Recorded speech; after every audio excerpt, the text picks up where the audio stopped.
E aí galera, beleza? Mais uma vez aí então a gente com o nosso encontro online. Antes a gente refletir na palavra de hoje, vamos ter um momento de louvor então com a banda. Vamos lá?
Então a gente está terminando o livro de Gálatas, a gente já está no capítulo 6, então a gente tem o encontro de hoje e o encontro da semana que vem, e daí a gente vai encerrar o livro de Gálatas.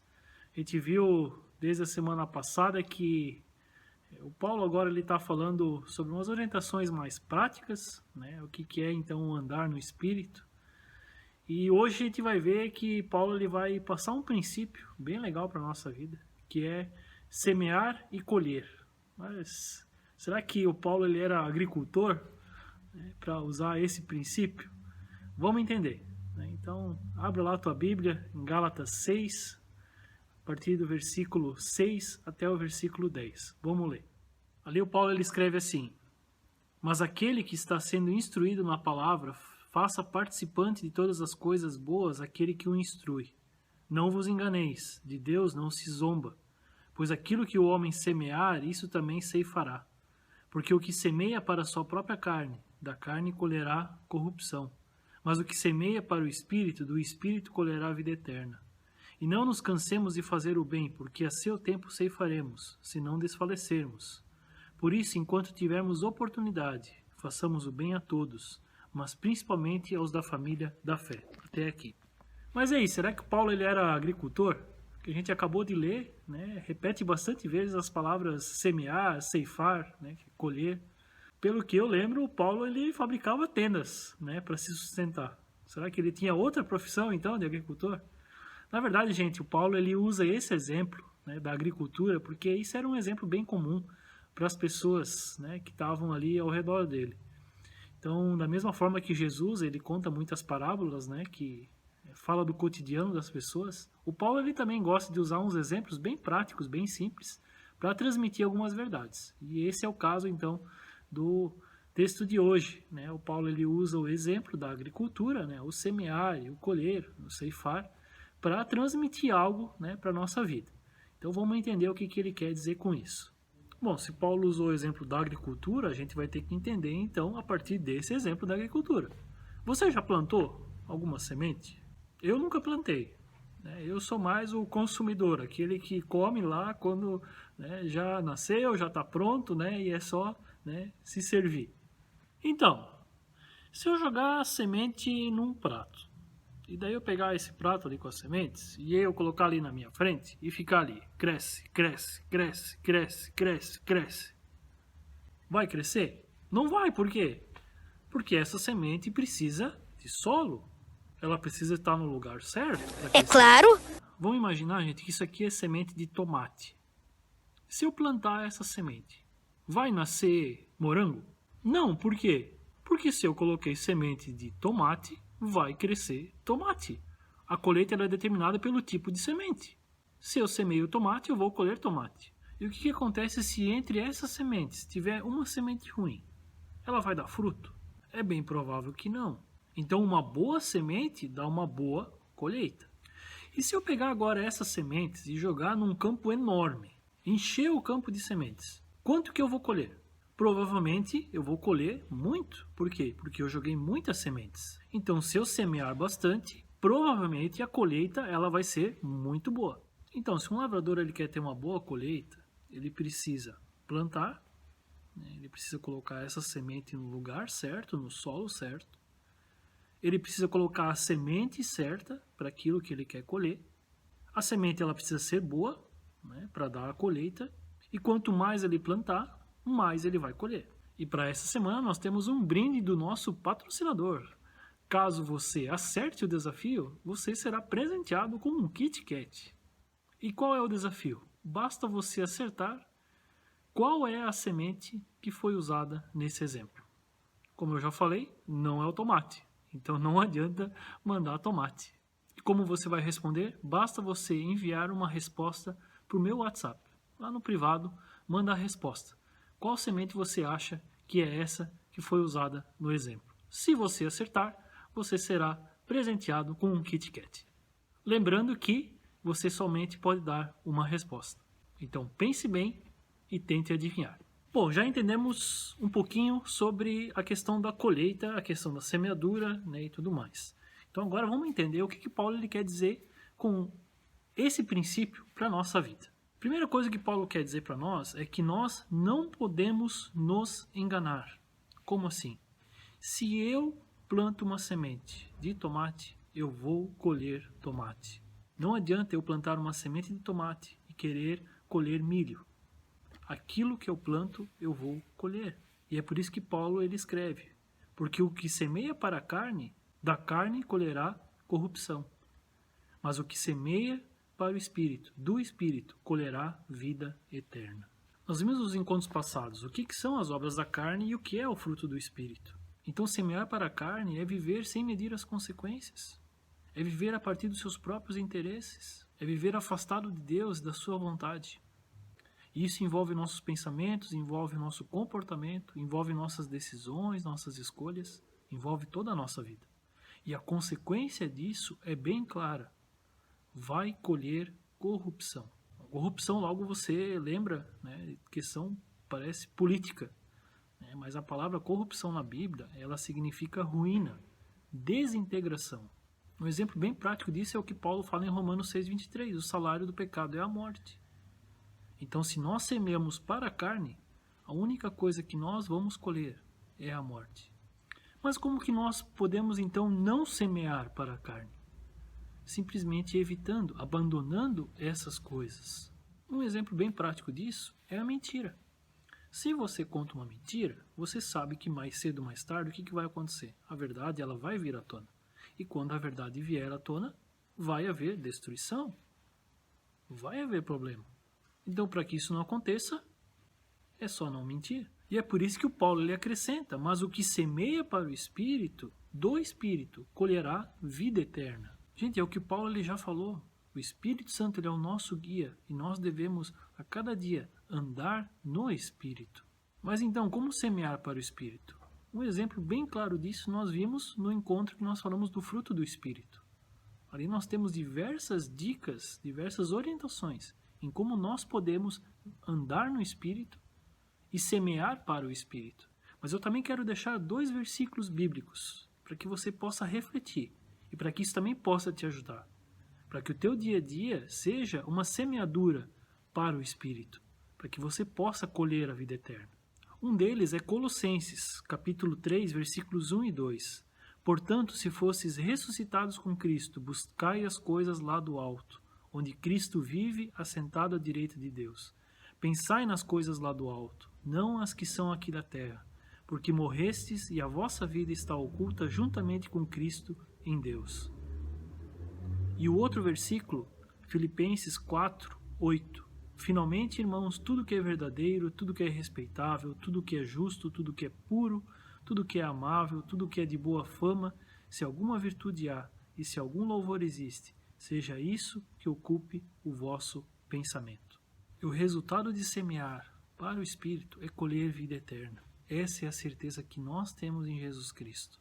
Por isso que andar no Espírito é você ter a aprovação diante de Deus, você experimentar essa alegria abundante de Jesus e saber que tudo isso vai continuar depois, na vida eterna. Então, por um lado, essas palavras de Paulo, essa advertência que ele dá de semear para a carne, ela é dura, mas a promessa ela é maravilhosa. Porque se nós semearmos para o Espírito, nós vamos colher a vida eterna. Além de ter o cuidado de não nos enganarmos, nós também precisamos entender que tudo o que fazemos tem consequências. Por isso que Paulo lhe diz, aquilo que o homem semear, isso também ceifará. Nós somos livres para escolher, mas nós não somos livres para escolher as consequências daquilo que nós escolhemos. Já deve ter ouvido aquele ditado, aquilo que se faz se paga. E às vezes dá a impressão de que as coisas que acontecem, as consequências ruins que acontecem na nossa vida são um castigo de Deus.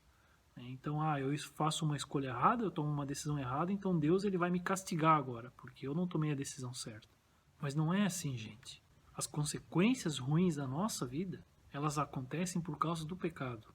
E o pecado ele tem consequências gerais.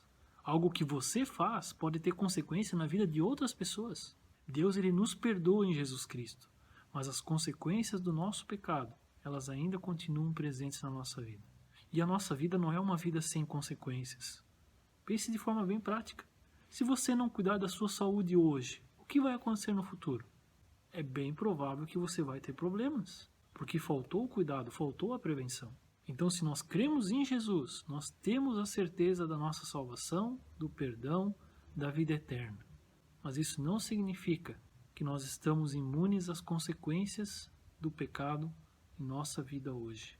E o Paulo termina dando um exemplo bem prático de como esse semear no Espírito, ele se reflete nos nossos relacionamentos. Lá no versículo 9 ele diz: "E não nos cansemos de fazer o bem, porque a seu tempo ceifaremos, se não desfalecermos." Ou seja, fazer o bem. O que é fazer o bem? Não se resume a fazer boas ações. Fazer o bem é querer o melhor para outra pessoa. É você se dispor a fazer o que é necessário para que a outra pessoa se sinta bem, para que ela se sinta em paz. Fazer o bem é amar em ações e palavras. Lembra da parábola do bom samaritano, que nós também vimos na devoção essa semana? É você se tornar o próximo de alguém. Mas o que isso tem a ver com o exemplo da colheita e da semeadura? Da mesma forma que o agricultor ele planta e ele precisa esperar para que aquela semente ela cresça, da mesma forma fazer o bem, nem sempre nós vamos colher resultados imediatos. Por isso nós não podemos nos cansar. Vai ter vezes que você não vai ser retribuído. Vai ter vezes que você vai ter que fazer o bem para alguém que você não gosta. Vai ter vezes que você vai fazer o bem e você não vai conseguir ver resultados. Assim é a nossa vida. Por isso nós não podemos nos cansar. Nós não podemos desfalecer, como o Paulo coloca. E a certeza que nós temos é o que Paulo diz. Nós colheremos no tempo certo. O tempo certo nós não sabemos. Mas se nós formos fiéis, se nós buscarmos o Senhor, nós temos certeza de que nós vamos colher. E colher algo bom. E chama muito a atenção que o Paulo ele termina dizendo: enquanto temos oportunidade, façamos o bem a todos, principalmente aos da família da fé. Isso mostra, por um lado, que nós temos diversas oportunidades que a cada dia estão diante de nós, para que nós possamos fazer o bem. E Paulo ele nos chama a fazer o bem a todos. Ou seja, você precisa fazer o bem também para aquela pessoa que você não gosta, também para aquela pessoa que você não conhece. E é muito massa que o Paulo ele acrescenta, principalmente aos da família da fé. Quando a gente lê, parece que ele tá meio confuso aí, né? Ele fala, faça o bem a todos, mas principalmente aos da família da fé. Então assim, tá, beleza, faz para todo mundo, mas tem uma atenção especial para quem é irmão na fé. O que Paulo quer dizer é algo bem simples. Se eu não faço bem nem para aquele que é da minha casa, para aquele que está mais próximo de mim, como eu vou fazer o bem a todos? Aqueles que eu não conheço, aqueles que não gostam de mim, aqueles que estão longe de mim. Então é por isso que ele diz, principalmente aos da família da fé, fazer o bem começa dentro de casa, começa com as pessoas mais próximas de você. Se eu faço bem, se eu trato bem as pessoas mais próximas de mim, isso não somente se torna um testemunho para as pessoas que estão à minha volta, as pessoas de fora, mas isso me motiva e isso me incentiva a fazer o bem a todos. Se na semana passada nós vimos que andar no Espírito é carregar as cargas uns dos outros, hoje nós vimos que andar no Espírito é semear no Espírito. Então a pergunta a partir do encontro de hoje que fica para você é: o que você tem semeado na tua vida? Será que você tem semeado para o Espírito? Ou será que você tem semeado para a carne? Nós somos chamados para semear para o Espírito, para que nós possamos colher a vida eterna e para que nós possamos fazer o bem para o nosso próximo. Valeu, galera, uma boa semana para vocês. Não esqueçam do desafio e também não esqueçam que esse tempo é uma grande oportunidade para que você possa fazer o bem dentro da tua casa. Então pense em coisas bem práticas que você pode fazer para os teus pais, para os teus irmãos, para que você possa viver um pouquinho esse princípio que nós aprendemos hoje, de semear e colher. Valeu, até o nosso próximo encontro. Um abraço.